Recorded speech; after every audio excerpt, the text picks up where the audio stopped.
We just got in last night. Really? So it's been fun. We saw a proposal in the street. But you would imagine a Comic-Con proposal would be like awesome and really exciting. And it was not at all. It was two people dressed very normally in a very vacant part of like whatever that street is in front of the Hard Rock Hotel.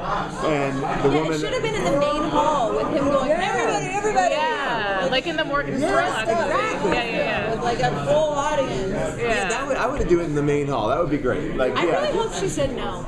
Yeah, you should have. Was it late at night? Were they drunk? No, it was like at like 7:40. It was like not too. It was like it was weird all the way around. It just said, that's the like and he hired a photographer who was taking pictures. It was a little bit of a bummer. Like she does not have a good story to go home and tell her friends at all. Nothing. No costume. Nothing. In front of a vacant lot, like just on a random corner somewhere. Yeah. Maybe it has significance for them. Yeah, maybe it was special to them, you guys. Okay, yes. Maybe that's He hit her with a car coming out. Hey, too soon. So you don't want to play Twilight Saga? What's your favorite? Is there anything coming up at Comic-Con that you're excited to see? I know you like Comic-Con a lot, right? Well, I was saying to Rebecca, I'm very nervous. I would love to see the Game of Thrones panel. I love Game of Thrones, but I don't want to lose people out of character. Yeah. Like, I don't want to like let them exist in their world and like be. to which I said, well then you better go put your wig on because maybe that's how people feel about you. Exactly, I feel that way about NTSF. I know. Red wig. Maybe I better put my red glasses and some blue paint for that matter. You know, how disappointing am I for the X-Men fan? Yeah. I'm like this without yellow eyes. The most upsetting thing ever happened. I watched like the Wire at the Paley Center, and then all of them are British. I'm like, wait a second, you're not from Baltimore. You tricked me. Do you have any favorite episodes of the first season of NTSF? The first season.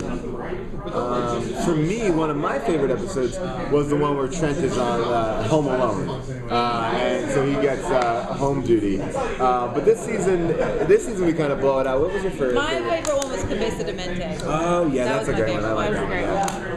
But you have favorites coming up. Can you? This season we're really excited about. We really cannot wait to see this season. Yeah, I've seen it all. We're debuting the Comic-Con episodes this year. Oh, today. Comic-Con episode will be debuted today, and we've been editing them, and they've been really fun. It's been awesome. It's the show has a bigger scope this year. We go to Alaska, we time travel. Rebecca goes down and visits Hal Linden with the who's head of the Mole People. Yes. I have to make out with Hal Linden. I mean, I got to make out with Hal Linden. Ray Liotta plays like the NTSF office mailman who's trying to like get involved with the team.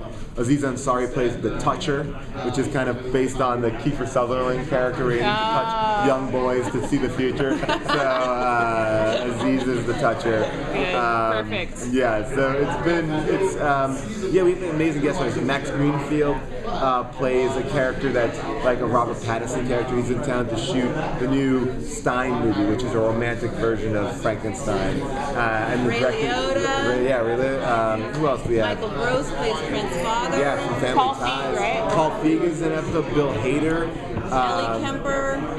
Jason Mantzoukas from The League is in an episode.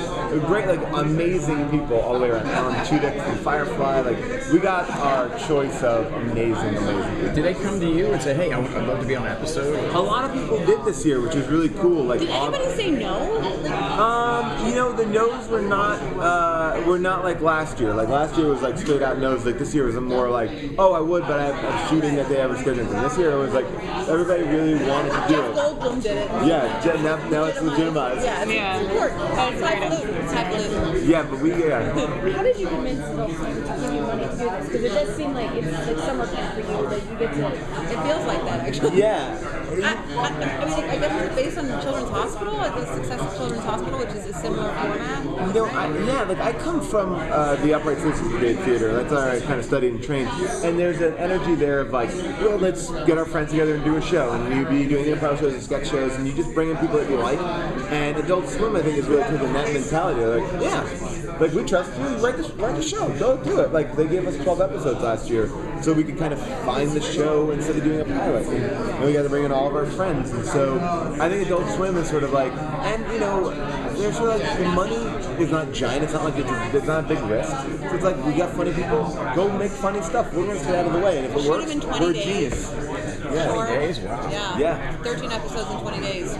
So all of you are friends. How did you guys know each other? Or did you get Yeah, we met because Jerry and I, Rebecca's husband, Jerry and I met doing a movie, Big Classic, which I think was nominated for an Oscar 2 years ago. Yeah. So yeah, I think it. Yeah. I think it. Yes, it definitely did. Yes, it didn't get best director. But yes, and then I got to know Rebecca through Jerry, and then I became friends with June, and also I had known Brandon from doing some Funny or Die stuff. So we're all friends. But the good thing about this season was, like, literally last season, we were like casting the show and writing the show like days before we started shooting it, because we were kind of, it was like, okay, we have to write a whole season. We didn't realize how much time a whole season would take to write. So this season we properly prepared for it and got to do it. So I think that we learned a lot. So I'm excited for people to see this season, because I think it's like really ramping up different things. It's fleshed out. Yeah. The episode's really fleshed out. It's like 12-minute long episodes. Yeah. Do you feel like you have an overflow of ideas and you have to scale back, or that you're always reaching for more ridiculous kind of? The budget of this show definitely prevents us from doing what we really want to do. Okay. But that's why we actually made a comic book. There's a comic book that we're releasing today here at Comic-Con. Yeah, free comic. Everyone who comes to the panel will get one. 12-page comic book. It's all about how the Greek gods come back. The Greek gods actually aren't from Greece. They're from San Diego. That was just a lie that people told to make sure they didn't unearth them. But they come back. So we got to do like the biggest budget episode in our comic book. But unfortunately, our show will never have a car chase, and we can't do much. But we try to do. We stretch our pennies as much as we can. But this season, I think it's much more character stuff, and there's fun stuff, fun ideas. But no CGI or rope work or wire work. So obviously it wasn't that difficult to get everybody to come back, or you knew that it would be more than one season when you signed everybody up? Well, everyone, we just cross our fingers that people are available. I mean, because everyone here is amazingly talented and super busy.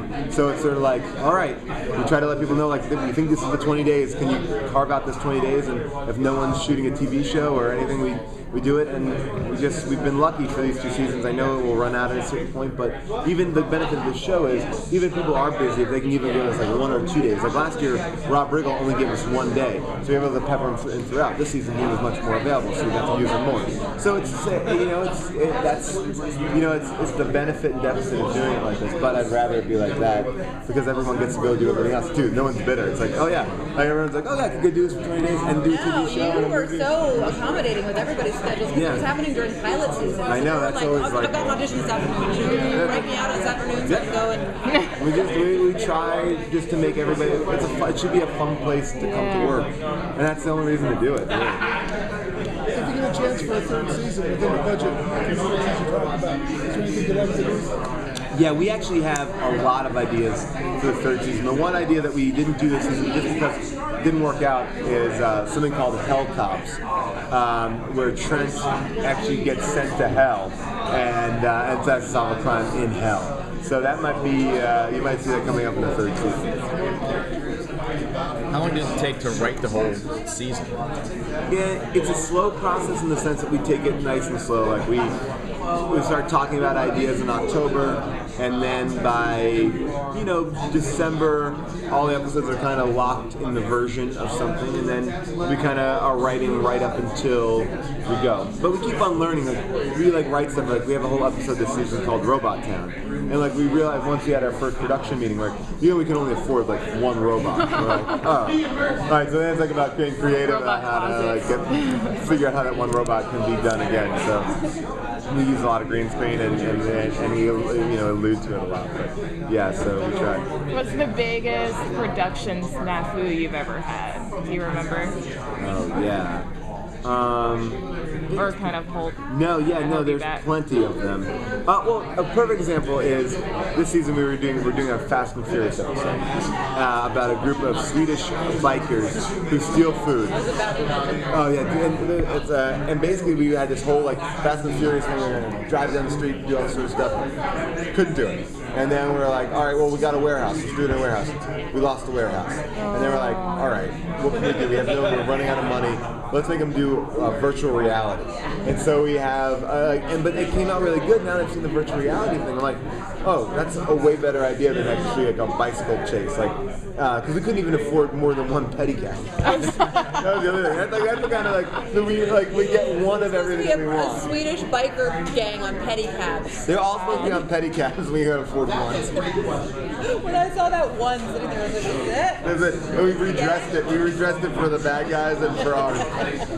But virtual reality came out. Like, actually, I find our production limitations make us way more creative. yeah, right. It's fun. It's an opportunity. Yeah, you're just like, let's do it. And there's a fun sense of our crew is really. And there's an episode where Jesse gets a friend in Ellie Kemple from The Office, and we were able to like bring in some of the Jesse LARPing things from last season and just kind of we just try to make do with what we got. She asked this question at the last session, but acting-wise, you said something about over the top. Are you guys ever afraid to go too over the top? We have directors that tell us to take it down, Yeah. which is a really? tough note to Does take. it happen? It happens all the time. Yeah. It happens almost every single take. Wow. Can you take that down a little bit? We try Less. to Smaller. we try to ground it, and I know it sounds ridiculous because the show's great. The way I always like to picture it is if you were watching this show with the sound off, you'd be like, oh, this is like one of those shows. So we walk that fine line. I've come from that school of comedy that believes that if it's the straighter it is, the funnier it will be, because it's like when you start winking at it and it becomes like sweat. Yeah. We try to it's like, no, we're playing it like we are in these shows. And what's coming out of our mouth is weird, but the intent is the same. Right. I think that works.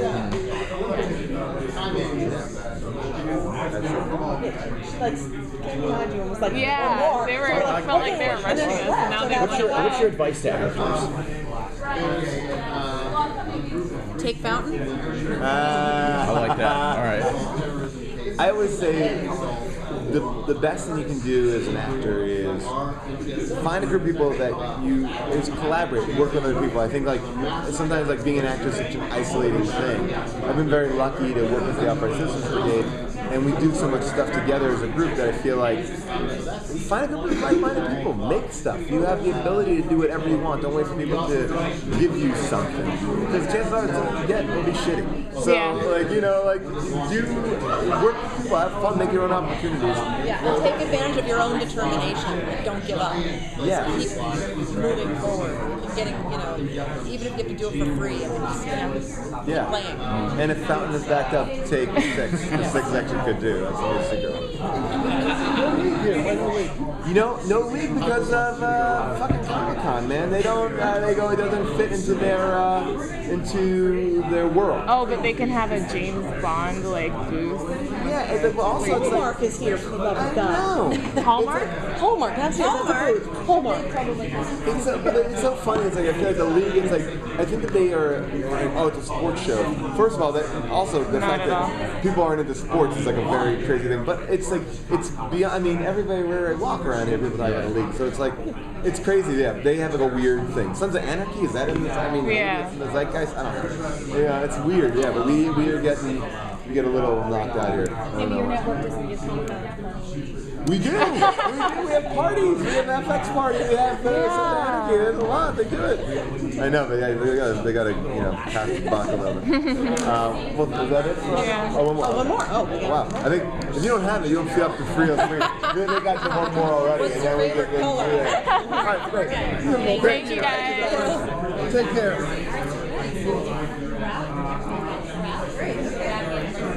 Is that it? I think we're done, right? Yeah.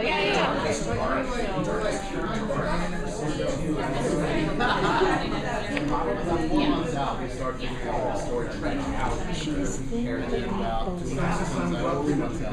I think because the fact that she's taught. Because I could be friendly. And I just said something for sci-fi and she's going to do down but her arms are just like bones with just like colored skin. And I'm like, you're beautiful, and you're just like, you must weigh like 3 pounds. I would much rather.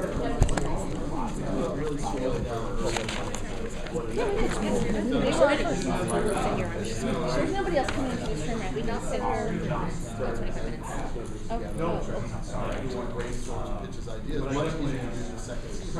Organize if I remember this.